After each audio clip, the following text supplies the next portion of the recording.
What's your name and badge number? What's your name and badge number? I asked you a question.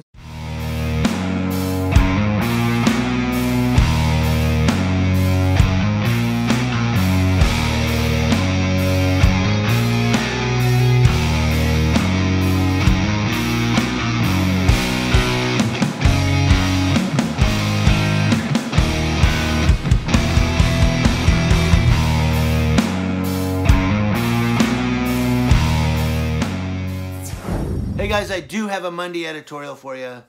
We're going to Abilene, Texas this morning. That's right, we're going back to Texas for this editorial. And before we go there though, I did a video called You're Impeding My Investigation. I titled it that. You can see it in my video section. If you haven't seen it, I just uploaded it last night. And if you haven't seen it, I'm going to give a quick explanation here of why I raised my voice. If you have seen it, this is why I basically got on to the deputy. So when I first came up, he says, you know, back up, give me some space. He had space. I was behind the police car, not right behind the police car, but I was a few feet behind the police car on the sidewalk filming across. He was standing in front of the police car. So he had plenty of space in which to work in. But what happened is he starts searching this guy. I'm recording him. Of course I am. You always film the police. Always record the police, law enforcement. So he starts walking around with his flashlight looking for whatever the guy dropped or threw down. He ended up finding something. But when he says, see, this is why I wanted you to back up, because now you're impeding my investigation, he goes right to a violation of Penal Code 148A. Right to it. He doesn't say, excuse me, sir, I'm going to be looking over there. Or I'm going to be looking over here, sir.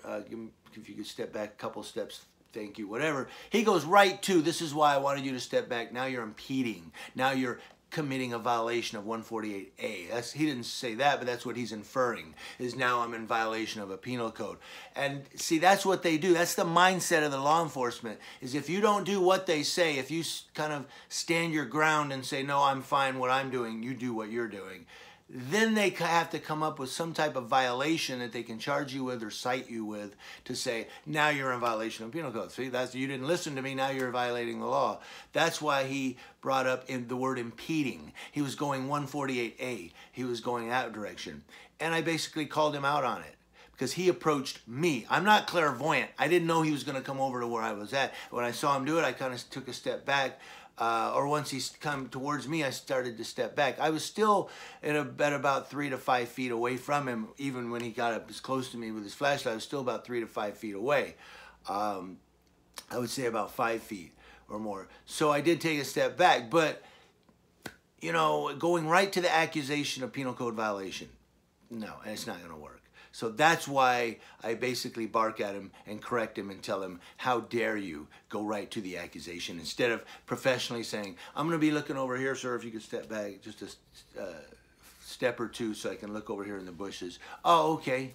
You see what I'm saying? That's what we're about. We're not going to let these officers tell us you need to be way back over there. You can't be here. This is my whole investigation area, this whole area here. No, it's not going to work that way.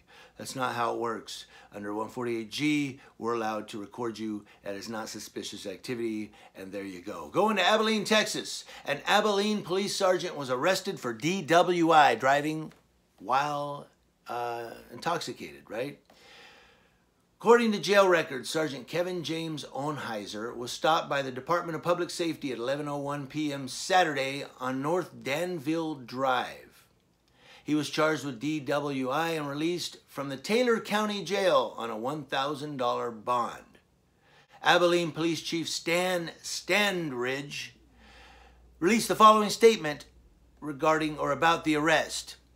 Kevin Ohnheiser is an exceptional employee who we place considerable trust in. He seemingly made very poor decisions this weekend that will be fully investigated. Abilene Police Department will conduct a concurrent investigation with DPS's criminal investigation. Accountability is a must and given in our chosen profession. As a chief, I will hold all members of our department accountable to our citizens. As a friend, I will work in the coming days on the overall wellness of Kevin and his family. I know the days and months ahead will be difficult for all. I find myself frequently telling people that a single act does not define who we are. And for that, I'm thankful. Yeah, okay, the guy made a mistake, I understand. But police sergeants can't do DWI. But what gets me is the chief's statement, and I'm sorry if I'm sound critical here, but what gets me is the chief's statement. When he says this, Abilene Police Department will conduct a concurrent investigation with the Department of Public Safety's criminal investigation. We're going to do our own investigation. We're going to make sure that the Department of Public Safety, okay, finds what we want them to find in this action or something. I don't know. Why would if the Department of Public Safety, which is the Texas State Police, if they're doing a criminal DWI investigation, why would the Abilene PD have to jump in and do their own investigation of their officer? I don't know. I'm going to let you guys jump in on that one. Do you think it's to justify? Do you think it's the thin blue line? Hey, one of our gang members is being investigated. I don't know. I could be, I don't want to sound too arrogant there. I'm letting you guys in the comment section below tell me what that's all about, that concurrent double investigation. Is it a justification?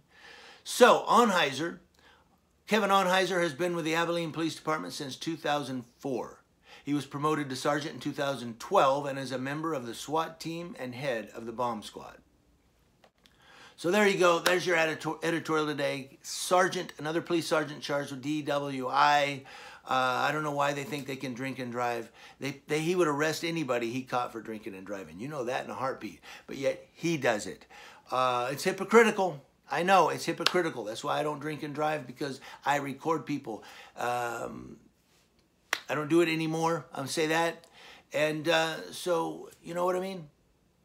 If you're going to arrest people for it, if you're going to say it's against the law, you yourself cannot do it. That's hypocritical of you. How dare you? That's my new term. How dare you? News Now, you kite, but thanks for watching, guys. I think I'm running a fever or something. This is kind of a weird editorial. I'm dragging it out, and I don't mean to. Talk to you guys later. There are more to come this week. Have fun. It's Monday.